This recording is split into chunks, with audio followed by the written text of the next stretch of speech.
ভাগ। তারপর খরগোশের মতো দৌড়ে বেরিয়ে গেল বাগানের দিকে।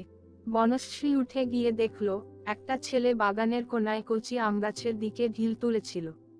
দিলফকে দেখেই সে নিচু পাঁচিলে উঠে পড়েছে। তারপর লাফ দিয়ে ওপাশে পড়ল। একটু পরে ডিদুও সেভাবে পাঁচিল পেরিয়ে চলে গেল। তারপর বাগানে নির্জনতা। কোথায় কোথায় কোকিল ডাকছে। গাছের পাতায় শুশুকনো পাতা সরিয়ে এক কাপ ছাতারে পাখি পোকা খুঁজে খাচ্ছে। তারপর একটা ঘূর্ণি এল কোনাকুনি পাতা উড়িয়ে নিয়ে। ঘূর্ণিটা পাঁচিলের ওপারে যেতেই অনেকটা উঁচু অবধি ধুলো উঠে গেল। বাগানের গাছের পাতায় তখনও তোলপাড় চলেছে। বনশ্রী ঠোঁট কামড়ে কয়েক মুহূর্তে দাঁড়িয়ে রইল। হেমন্ত স্নান করে ফিরতে বড় বেশি দেরি করছে যেন।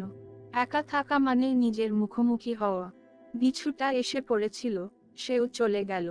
স্নানঘরে এতক্ষণ একা নিজের মুখোমুখি তাকে দাঁড়াতে হয়েছে। সে এক প্রচণ্ড ঝড় গেছে, আবার সেই ঝড়টা আসছে। পূবের বাগানের দিকের দরজাটা সে দ্রুত বন্ধ করে দিল। কপাটে পিঠ রেখে দীর্ঘ আধুনি নিরাল, তারপর সরে বিছানার পাশে এল।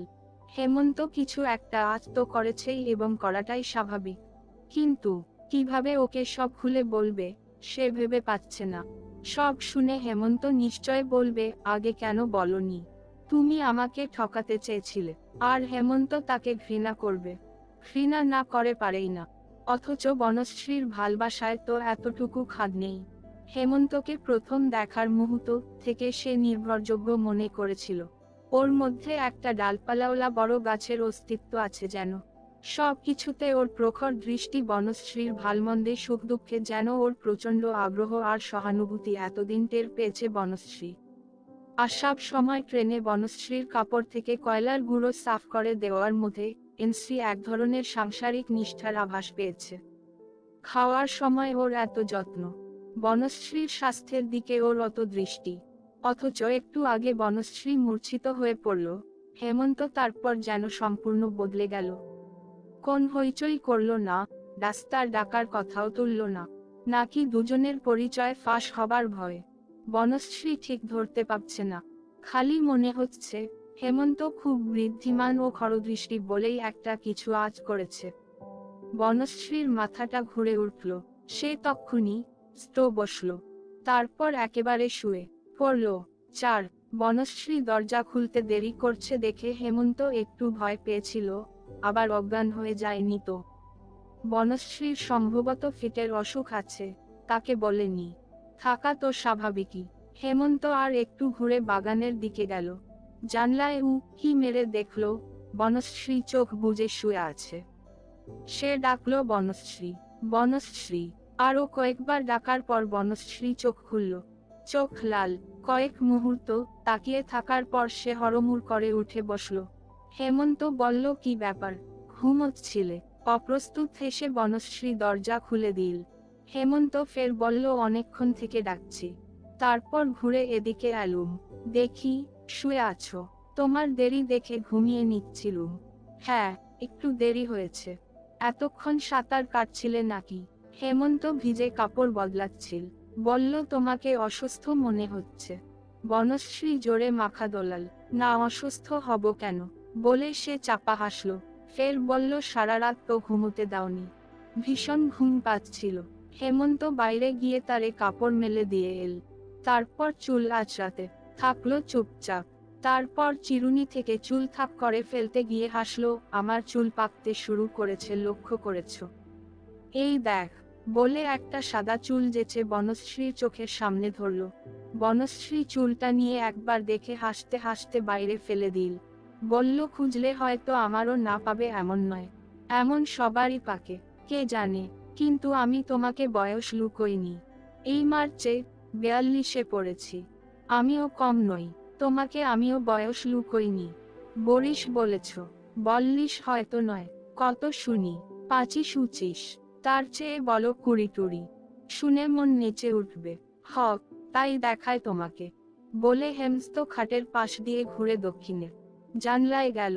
বনশ্রী হেমন্তকে খুঁটিয়ে লক্ষ্য করছিল। দূরবর্তী অঞ্চলে বড় বৃষ্টির আভাস যেমন মেলে দিগন্তে হঠাৎ হঠাৎ 2-4 বার কিলিকে এবং ভিজে ঠান্ডা হাওয়ার স্বাদে, অথচ এখানে গুমোট শুদ্ধতা ও গরম তেমন কিছু কি দেখতে পাচ্ছে হেমন্তের মধ্যে। বনশ্রী এই মুহূর্তে মনে মনে মাখা কোটার মতো ভাবছিল, ওকে সব খুলে বলবো সব। কিন্তু লুকোব না, ও কি বুঝবে না, ও তো আমাকে ভালোবাসে, আমিও ওকে ভালোবাসি, তাই না নিজেকে উজাড় করে যা ছিল সবই তুলে দিতে চেয়েছি ওকে। এতটুকু বাধা রাখিনি, এতটুকু গোপন করিনি নারীর কাছে পুরুষের যা প্রাথমিক পাওনা। হেমন্ত বলল গঙ্গার ধারে একটা লোকের সঙ্গে আলাপ হলো। বনশ্রীর আবেগের ওপর বিরাট পাথরের মতো কথাগুলো এসে পড়ল। কতকটা অস্ফুট চিৎকারের ভাষায় বনশ্রী বলল সাদা লোকটা, সাদা লোকটা, দ্যাট অ্যালবিনো ম্যান। বনশ্রী মুহূর্তে সহজ ও শান্ত হয়ে গেল। বাইরের, না লোকাল ম্যান, বাইরের, কলকাতার। দাড়ি। ওকে চুপ করে থাকতে দেখে বনশ্রী মনে মনে তৈরি হয়ে বলল তারপর ওর সঙ্গে গল্প করতে করতেই এত দেরি, কিসের গল্প? হেমন্ত ঘুরে কেমন হাসল এই ঐতিহাসিক জায়গার দ্রষ্টব্য স্থান সম্পর্কে। চিবিয়ে চিবিয়ে বলল সে। বনশ্রী এক পা এগিয়ে বলল মিথ্যে বলছো কেন? তুমিও বলেছ, তাই। বনশ্রী মুখ নামাল। একটু পরে যখন মুখ তুলল, তখন ওর নাসার স্ফীত, নাকের ডগায়, কপালে ও খুঁতনিতে ঘামের ফোঁটা।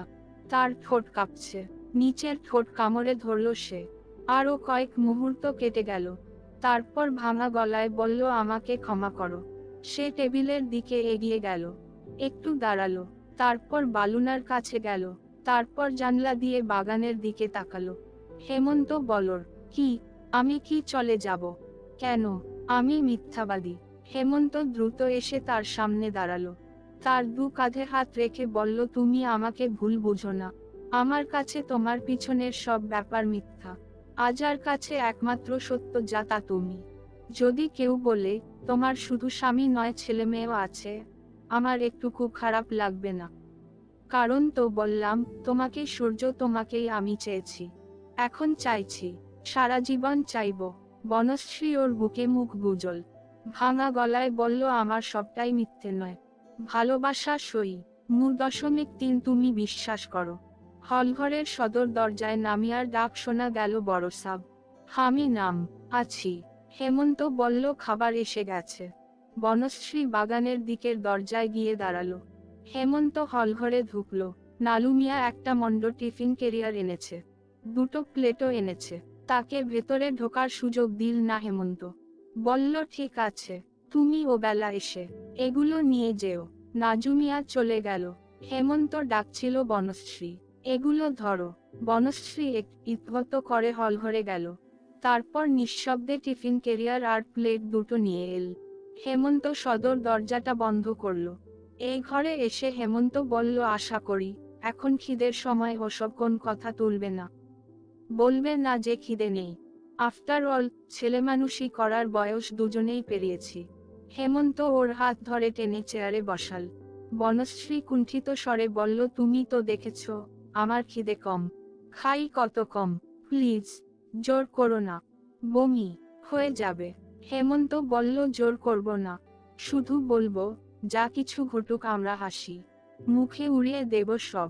বনশ্রী কিছু বলল না, তার মুখে এখন নির্বিকার শান্ত ভাব, দৃষ্টি ঠান্ডা। সে গৃহিণীর মতো পারিপাট্যে টিফিন ক্যারিয়ার থেকে প্লেটে খাবার সাজাতে থাকলো। হেমন্ত দেখল নিজের প্লেটে খুব কম ভাত নিল বনশ্রী। রাতেও প্রায় এমনি খেয়েছিল।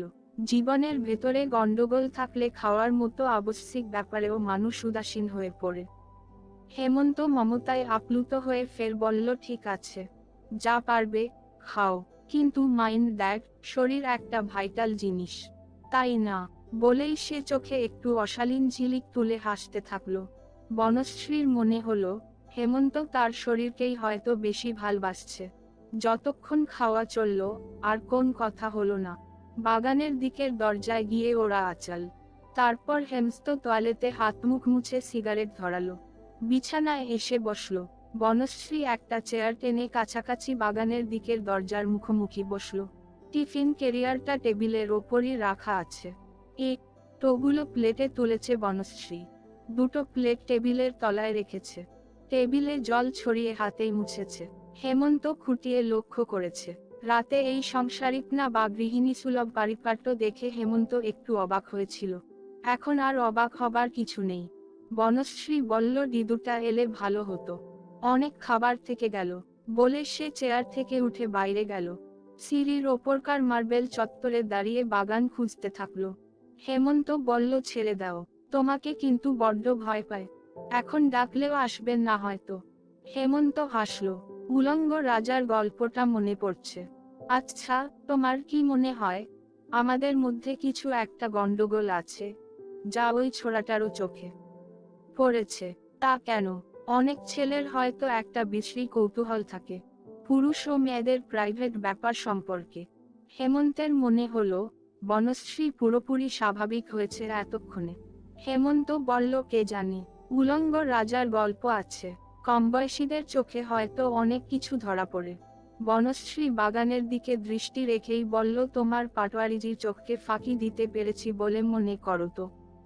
হ, কারণ লোকটা টাকা পয়সার ব্যাপারে যত হুড়ত, অন্য ব্যাপারে বোকা। আর তুমি তো সবেতেই বোকা। হেমন্ত দেখল বনশ্রী একটু হাসল। হেমন্ত বলল, কেন কেন? আমাকে তুমি ধরতেই পারোনি? হ, পেরেছিলুম। বনশ্রী দ্রুত ঘুরে বলল, পেরেছিলে? কি পেরেছিলে? হেমন্ত সতর্ক হলো। থাক গে, ছেড়ে দাও, আমাদের সবকিছুর ওপরে ভেসে থাকতে হবে। জীবনটা যেহেতু জটিল ব্যাপার এবং শর্ট, এবং আমি দ্রুত যৌবনের বিকেলে পৌঁছে যাচ্ছি। বনশ্রী জেদ ধরে বলল, আমি মরিয়া হয়ে গেছি। বল, কি ধর 3 পেরেছিলে? অগত্যা হেমন্ত হাসতে হাসতে বলল, দিনদুপুরে অশালীন কথাবার্তা বলা কি উচিত? এখন দুজনের মধ্যে উচিত অনুচিতের প্রশ্ন ওঠে না, কিন্তু কথাটা অশালীন হোক। বলো। অয়ে, ছেড়ে খাও না। বঙ্গবরা কি? ও এমনি কথার কথা না। বলো, কিলে ধরতে পেরেছিলে যে আমি অবিবাহিতা নই? প্লিজ বনশ্রী। না, আমি শুনতে চাই। হেমন্ত হালকা সুরে বলল, জাস্ট এ জোক। বলো। ও, তুমি বড্ড সিরিয়াস হয়ে উঠলে বনশ্রী।